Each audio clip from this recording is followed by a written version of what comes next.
वसई विरार महानगरपालिकेसाठी अखेर महायुतीतील जागा वाटपाचं कोडच सुटलं। शिवसेना 24 तर भाजप आणि इतर घटक पक्ष 91 जागांवर लढणार आहेत। महायुतीमध्ये शिवसेना भाजपसह अग्रिसेना आरपीआय आणि अजित पवारांची राष्ट्रवादीही सहभागी आहे। नालासोपाऱ्यातील भाजप कार्यालयात झालेल्या 3 तासाच्या मॅरेथॉन बैठकीत या जागा वाटपावर शिक्कामोर्तब करण्यात आलं। अद्यापही 3 ते 4 जागांचा तिढा कायम असून त्यावरही लवकरच अंतिम निर्णय होण्याची शक्यता आहे। युतीच्या घोषणेमुळे स्थानिक राजकीय समीकरणांमध्ये मोठा बदल घडण्याची चर्चा रंगली। मीरा भाईंदरमध्ये मात्र महायुतीचा जागा वाटपाचा तिढा कायम असून भाजप प्रदेशाध्यक्ष रवींद्र चव्हाणांनी समन्वय समिती देखील स्थापन केली।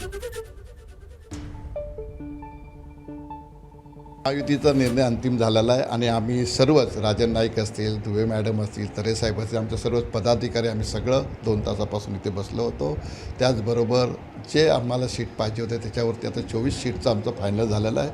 त्या 2-4 सीटवरती चालू आहे, ते संध्याकाळपर्यंत क्लॅरिटी होईल। वरून सन्मानित शिंदेसाहेब आणि देवेंद्रजी फायनल करून ते अंतिम निर्णय संध्याकाळपर्यंत होऊन जाईल। पण सीटचं फायनल झालं, युतीचं पण फायनल झालेलं। उद्यापासून आमचे कार्यकर्ते पदाधिकारी काम करायला सुरुवात होतील। त्यांच्याकडे इच्छुकाची गर्दी आहे, आमच्याकडे इच्छुकाची गर्दी आहे, पण आम्ही दोघं एक आहोत आणि आमच्याच चिन्हावर लढणार। आम्ही शिवसेना धनुष्यबाणावर लढणार आणि भारतीय जनता पार्टी कमळ, कारण पक्षाच्या कार्यकर्त्याला त्यांच्या पक्षाची निशाणी प्राणप्रिय असते।